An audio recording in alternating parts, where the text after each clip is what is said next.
you, Leonie, and thank you, Greg. That was a great session, and we've got 15 or so minutes for an interactive part, which I'm sure will be good given the body language. We've got some people sitting there with their arms crossed. We've got other people sitting on the edge of their seat like sponges, so I'm sure this is going to be quite exciting. So have we got any questions from the floor? Kick it off? No, literally 2 days ago. No? Yes, over here.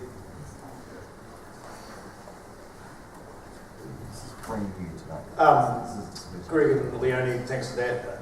I guess one of the questions I have is around how you take what you guys have executed from an owner-operator point of view and push that through to either single owner-operator farms or multi-farm businesses in terms of those disciplines around a simple execute system and helping staff come through and understand the challenges and benefits of following an equity return basis so that they can start to build their own businesses as well.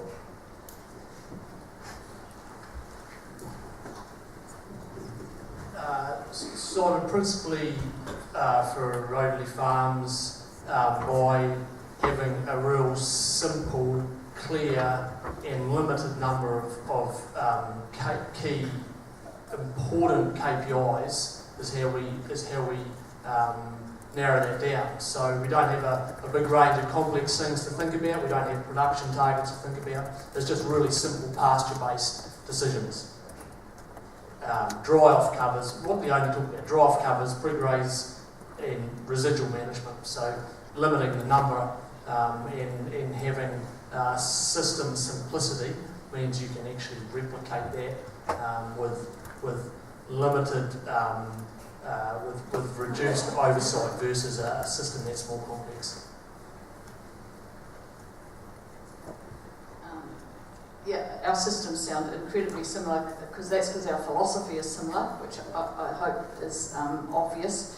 But the other thing is, when your philosophy is really clear and when you talk about it, you attract people who are interested in that philosophy. So I think one of our huge advantages in terms of instilling it is that people are coming to us because they want to learn about grass farming and equity growth. So we get these wonderful young people who push us intellectually, and our conversations start there instead of on production per cow or whatever it is. And the tool that we use is monthly we walk all our farms with our farm managers, so it's diaried, like no matter how busy we are, I have that diaried 18 months ahead, so we never neglect that. And we will join, you saw a picture of us walking with Matt Greenwood, with their staff, the whole team come on a farm walk. We walk around the farm, ostensibly it looks like we're measuring the grass, but they know how much is there anyway. Sometimes they measure it twice a week, but we measure the grass. But what we're talking about when we're doing that, and I've heard it time and time again, is we chat with these young fellas who are there to learn that what business are we in? We're in the business of, we're not in the business of making milk, we're in the business of generating cash off pasture to service debt, and we just talk about pasture curves and how we match the demand and supply. And our managers just have that so well now that they're doing the same. So you have to decide what's important, and then you just keep repeating it and repeating it and repeating it like a broken record, and it actually works. Thanks, Leonie. Should we go to the app and take that first question there, which is surely you could make more money feeding some supplement if you can buy right and the payout is good. I suspect I know the answer to this question, Greg. Is that Al Rain giving me a bit of a tease, is it? I guess if you're operating in that 2 or 3% of individuals that Mike Murphy discussed, potentially the answer to that is yes. However, by and large, I think the answer to that is no. Philosophically, our view is we put a lot of emphasis into discussing our system and training our guys and reinforcing that we only just talked about. So the damage that could potentially be done to your culture and your system it far outweighs any potential possible marginal lift in net profits. So our perspective is a definitive no. I suspect the same, Leonie. No need to go further. Is there anything from the floor? Otherwise, go to that second question, which is about machinery there, saying, would you use machinery to maintain pasture cover? Once again, I do it for my lawn. No, look, our guys are too busy, and proper pre-graze residuals and proper pre-graze covers and proper discipline around pasture residuals. There is no need to be topping too much value in machinery and diesel for us to spend time doing that. Will, our Shemilker answered that beautifully. For an Irish group was with us the other day who said, how do we manage when we have to cut silage? And he said, I've been here for 4 years and we haven't cut any silage yet. In addition to that, to me, if you're running around, if you're topping to maintain pasture quality, you have your stocking rate. Those principles are your stocking rate or your calving date spread wrong, or your management in early spring, so fix it. Thanks, Leonie. I guess, we're operating in a slightly different world here in Canterbury to what you find in other parts of the country. I know there are people here from the West Coast and the coast here, or the country even further west as in Australia, don't have the luxury of things like irrigation. I guess what we've got here is a reasonably controllable climate. How much, though, does that counter or assist you in what you're doing, given that you're not exposed to the same vulnerability or volatility of seasonal pasture curve? Oh, that's why we chose Canterbury. We chose Canterbury to farm because it's so controllable, but then we also chose two less controllable environments in Fairlie because the price was absolutely right, and found someone who can manage that really well in Matt Greenwood. So win-win really. We've got two really controllable farms and then two very high return on capital farms that we put up with the odd drought on 1 in 5 years. Yeah. I agree. Should we take that other, just changing tack a little bit here and looking at 50-50? So the question there was, what would it take for you to consider putting a 50-50 share milker on your or into your business? So to tie into the next question down, our particular businesses by and large are contract milkers. Look, certainly we would consider share milking. For us, we've put quite an emphasis on seeing people grow. We've generated an equity pathway for individuals in our farm via actual equity partnership and farm ownership. So that wouldn't discount a share milker off. Really it'd be contingent on the quality of the individual and understanding their growth aspirations. Our model doesn't include that at the moment, but I wouldn't discount it from the future. I think the share milking model is still relevant and important, but I guess what I see is different and alternative equity creation pathways, and that's the path we've taken. We've offered 50-50 to one of our contract milkers. He's actually chosen, first we went lower order with him, and then because of our erratic environment where we live, it was he doesn't consider the 50-50 as that attractive with the dry risk on those dryland farms. So we're working with them on another investment that they've chosen.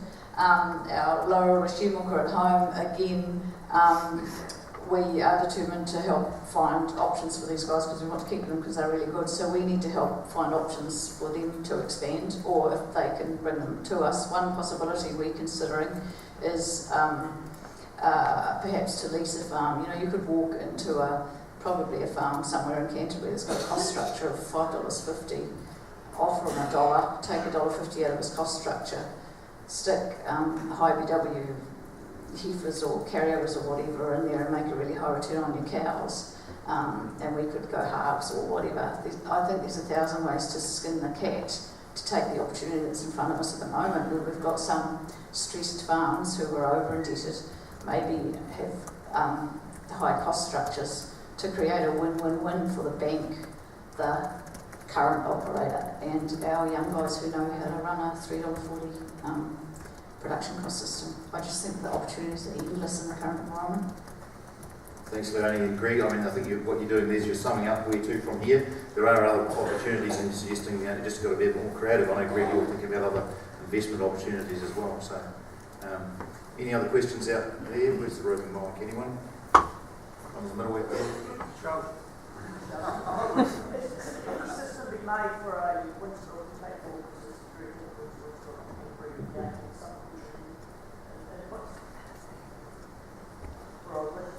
your cost structure sounds really good, but is it possible It's a trouble for me to comment. I'm not really familiar with the return proposition or milk price. To me, that's not really aligning, closely matching pasture supply and demand. So even though we have a bit of growth over winter, that will drive a higher input system for us. Our philosophy is simplicity and close match of pasture, supply and demand, and I just don't think that would be a model that we could replicate or run with the degree of management we want to put into it. And you'd be under snow with it, Leonie. Absolutely not an option for us, but we wouldn't even consider it in terms of cost structure and complication and busyness. We're not into busyness. But the only place I would consider probably in New Zealand that scenario would be in maybe a northern environment. If you've got the land at the right price and you're growing more in the winter than you are in the summer, then that, to me, that might be the opportunity to match the supply and demand curve in northern, but it doesn't look attractive to me. Thank you. One down the front here. More a comment on that. Is that going? Yep. Yeah, more a comment on that. We had a look at the dairy-based data for the Waikato and looked at spring calving versus autumn and split, and the difference in imported feed was massive. So spring averaged 17%, autumn and split was 40%. Did they make more milk? Yes, they made more milk. Did they make more money in terms of gross farm revenue per kilo of milk solids? Yes, it was about 30 cents averaged over all the milk, but costs went up $1.10.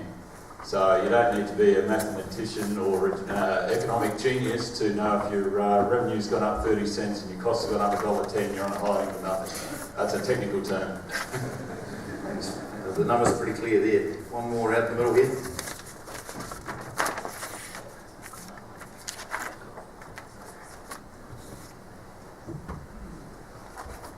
Just regarding winter milk, from 75 to 79, I 50-50 share milk above Rotorua very successfully on all grass.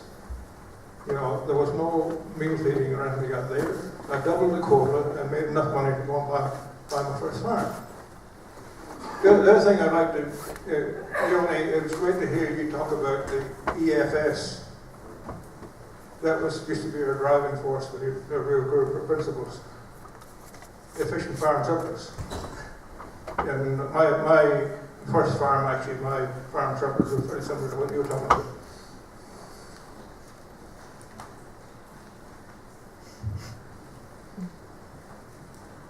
So a statement rather than a question.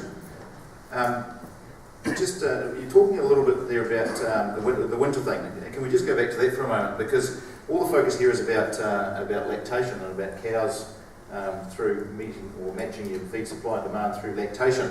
One of the biggest challenges we are going to face in Canterbury, or if we haven't already, is around the environmental footprint that we have for wintering of cows. So I wonder if Greg or Leonie, if you'd like to comment on how you manage that in your environment and maintaining your social licence, which we alluded to at the beginning. Yeah, Murray, I mean that's a challenge and potentially a moving feast across New Zealand. Inside the farm gate, I guess we think about setting the appropriate stocking rate and avoiding shoulder production. So that's when you've got urine patches, highest risk of leaching from your pasture. So we cull early, reduce demand, reduce stocking rate rather than bringing in feed in the autumn. Wintering, at the moment, our approach is just to follow all the best practice sort of guidelines. So we winter our cows primarily on crop and do all the best practice things around catch crops, back fencing, feed allocation. So adhering to the best of what we know now and probably being reasonably early adopters of new concepts around managing nutrient loss. That's great. Anything to add, Leonie? More specifically, since this is a Canterbury audience, that Plan Change 5 that is coming in the Canterbury Land and Water Plan, very interestingly, if you take our dry land farms, in that plan change 5, if you are not irrigated more than 10%, and if you are not wintering more than 10% of your cows on the farm, which Hillcrest ticks both of those boxes, and if you are not importing feed in between April and September, which we are not, and there's some actually good science behind that logic, because it's that imported feed has a bigger impact on potential in leaching than actual stocking rates, but we'll hear from scientists later to talk about that. So if you're not doing all those things, which we're not, you don't actually need a consent. We're in an orange zone. So if you actually look at the simplicity of our farming the pasture curve system in those dryland environments, we're actually being rewarded for that simplicity. On our irrigated farms, one of the things we've done is installed moisture probes, which helps to make sure that we keep our moisture levels inside the water holding capacity, so that we're not increasing the potential for leaching. All of those things can add to improving our N numbers, plus looking at our whole operation with our runoff farms and our wintering farms in conjunction with our dairy farms, and doing things like growing catch crops. We're growing oats after kale, etc., which is a bonus anyway because we're using that feed. So you just need to get your head around all of those options and mitigate them as best you can. Thanks, Leonie. I've got time for one quick question, Ted. Yeah, thank you, Murray. Under the emphasis of low-cost farming, which has been really good to listen to, but where do your views sit on fertiliser applications in relation to FERC recommendation? I guess you get your soils tested yearly or whatever. Can you just give us a quick rundown on that? Well, we have good phosphate levels and we try to maintain those. We actually try to keep the cost down on that by applying a higher rate of phosphate every second year, because phosphate doesn't shift in the soil despite all the stuff that you will read. It's not leachable like nitrate is.